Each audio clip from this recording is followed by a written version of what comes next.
Hello friends. Iran మరియు America మధ్యన ఈ మిడిల్ ఈస్ట్ ప్రాంతంలో యుద్ధం అనేది అనివార్యంగా మారినట్టు కనిపిస్తూ ఉంది. సో మరి మిడిల్ ఈస్ట్‌లో ఈ రాత్రి ఏం జరగబోతుందని చెప్పేసి వరల్డ్ మొత్తం చాలా ఊపిరి బిగబట్టి చూస్తుందని చెప్పొచ్చు. సో మరి భారత ప్రభుత్వం తన పౌరులకు అత్యవసర హెచ్చరికలను జారీ చేసింది. సో ఇరాన్‌లో ఉండడం ఇక ఎంతమాత్రం సురక్షితం కాదని చెప్పేసి వెంటనే భారతదేశానికి వచ్చేయాలని చెప్పింది. సో దీనికి మనకొక అనుభవం ఉంది. ఏంటంటే గతంలో ఇజ్రాయెల్ మరియు అమెరికాలో బాంబు దాడులు చేసినప్పుడు ఇరాన్ మీద వేల మంది అక్కడ చనిపోయారు. సో ఇది పునరావృతం కాకూడదని చెప్పేసి భారత్ ముందస్తు చర్యలు చేపట్టింది. సో ఇరాన్ నుండి తిరిగి భారతదేశానికి వచ్చేయాలని చెప్పేసి ఉత్తర్వులు జారీ చేసింది. సో మరి ఒకవైపు అమెరికా ఏం చేస్తుందంటే తన సైనిక స్థావరాలను ఖాళీ చేస్తుంది. అంటే ఇరాన్‌కి దగ్గరగా ఉన్న మిడిల్ ఈస్ట్ ప్రాంతంలోనే తన మిలిటరీ బేస్‌లను అమెరికా ఖాళీ చేస్తుంది. అక్కడి నుంచి తమ మిలిటరీని వేరే ప్రాంతానికి తరలిస్తుంది. అయితే ఈ విధంగా ఎప్పుడు చేస్తుందంటే ఫ్రెండ్స్, మనం ఇక్కడ గమనించాలి. ఇరాన్ ఏదైనా పెద్ద దాడి చేస్తుందని చెప్పేసి అమెరికా ఊహిస్తే, వాళ్ళకి ఇంటెలిజెన్స్ ఉంటే ఈ విధంగా సైనికులను తరలిస్తుంది. లేకపోతే తాము ఇరాన్‌పై చాలా ఘోరమైన దాడి చేయబోతున్నామని ఫిక్స్ అయ్యి దాడి చేస్తున్నప్పుడు తమ సైనికులను తాము కాపాడుకోవడానికి, ప్రతి దాడి నుంచి అంటే ఇరాన్ చేసే ప్రతి దాడి నుంచి కాపాడుకోవడానికి కూడా ఈ విధమైన చర్యలు చేపట్టవచ్చు. సో మరొకటి ఇక్కడ చూస్తే మరొక చాలా కీలకమైన డెవలప్మెంట్ ఏంటంటే, ఇజ్రాయెల్ ప్రధాని నేతన్యాహు యొక్క విమానం గ్రీస్‌కి వెళ్ళింది. సో ఇక్కడ మనకు 2025లో కూడా ఇదే విధమైన వింగ్ ఆఫ్ జియాన్ అటాక్ అనేది చెప్పొచ్చు. సో అప్పుడు కూడా గ్రీస్‌కి వెళ్ళింది. సో ప్రస్తుతం ఈరోజు కూడా గ్రీస్‌కి వెళ్ళినట్టుగా మనకు చెప్తా ఉన్నారు. అంటే ఇరాన్ ఒకవేళ క్షిపణి దాడులు చేస్తే ఆ దాడుల నుంచి తప్పించుకోవడానికి ముందస్తు రక్షణ చర్యగా ఈ చర్యను చేపట్టడం జరిగింది నేతన్యాహు. సో మరి అమెరికా యొక్క అసలు లక్ష్యం ఏంటి ఇలా చేయడం ద్వారా? మేక్ ఇరాన్ గ్రేట్ అగైన్, అంటే ఇరాన్ని గతంలో ఉన్నట్టుగా ఒక గొప్ప ఇరాన్గా మేము మారుస్తాము, అది మా కళ అని చెప్పేసి చెప్పారు. అయితే ఇక్కడ డొనాల్డ్ ట్రంప్ ట్విట్టర్లో కూడా ఎవరైతే ఇరాన్ దేశభక్తులు ఉన్నారో వారు ఇంకా పోరాటం చేయాలి, పోరాటం ఉధృతం చేయాలి. అదేవిధంగా అక్కడున్న ప్రభుత్వ భవనాలన్నింటినీ తమ ఆధీనంలోకి తీసుకోవాలి. ఆ సహాయం అనేది దారిలో ఉంది. ఖచ్చితంగా అమెరికా దీంట్లో ఇన్వాల్వ్ అయ్యి సహాయం చేస్తుంది ఇరాన్ జాతీయులకు, ఇరాన్ దేశభక్తులకు అని చెప్పేసి ట్విట్టర్ వేదికగా పేర్కొన్నారు. సో అందుకనే మేక్ ఇరాన్ గ్రేట్ అగైన్, మిగా అని చెప్పేసి అతను ఇవ్వడం జరిగింది. సో మరి దీన్ని అసలు ఏంటి అంటే, ఈ రిజిమ్ మార్చడం ద్వారా అమెరికా తనకు అనుకూలమైన ప్రభుత్వాన్ని ఇరాన్లో స్థాపించడం. సో మరి ఇప్పటిదాకా ఇరాన్లో జరుగుతున్న అంతర్యుద్ధంలో కొన్ని మనం నెంబర్స్ని పరిశీలిస్తే, అంటే అఫీషియల్గా 2000 మంది చనిపోయినట్టుగా చెప్తున్నారు. కానీ అనధికారికంగా కొన్ని అనధికార లెక్కల ప్రకారం చూస్తే 12,000 నుంచి 20,000 మంది అక్కడ చనిపోయారు.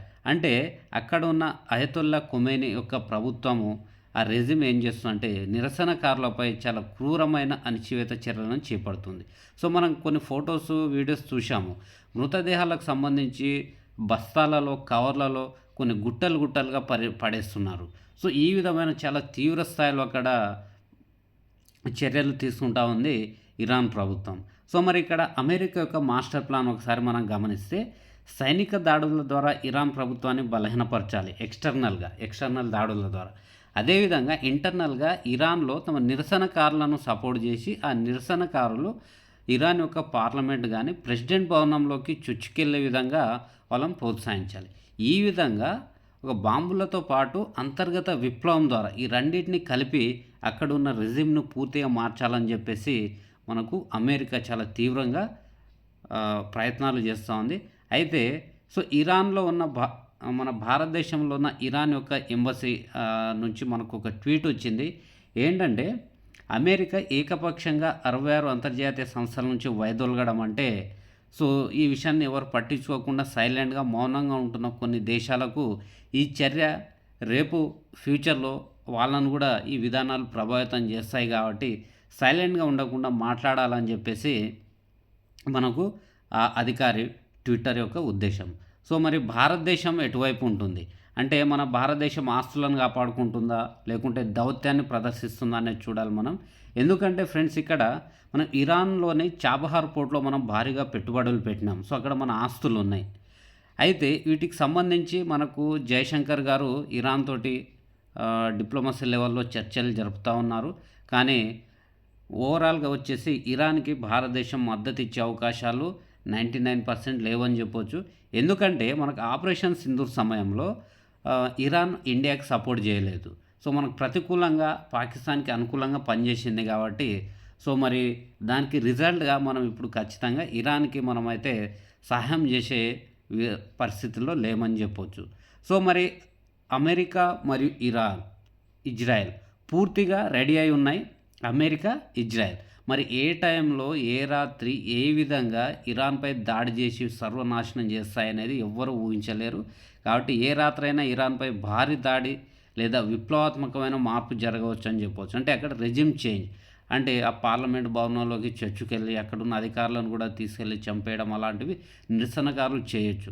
లేకపోతే ఇక పరిస్థితి చేదాటిపోతుందని భావిస్తే ఇంక అమెరికా, ఇజ్రాయెల్ నేరుగా ఇరాన్ మీద పూర్తి స్థాయిలో దాడి చేసి సర్వనాశనం చేసే అవకాశాలున్నాయి. సో ఫ్రెండ్స్, ఇది మనకు ఓవరాల్‌గా మిడిల్ ఈస్ట్ అనగా ఇరాన్ మరియు అమెరికా, ఇజ్రాయెల్ ఈ 3 దేశాల మధ్యన యుద్ధ వాతావరణం నెలకొన్న ఈ సమయంలో ఇరాన్‌లో ఉంటున్న భారతీయులు వెంటనే ఇరాన్‌ని వదిలి వచ్చేయాలని చెప్పేసి అధికారికంగా ఉత్తర్వులను జారీ చేసింది.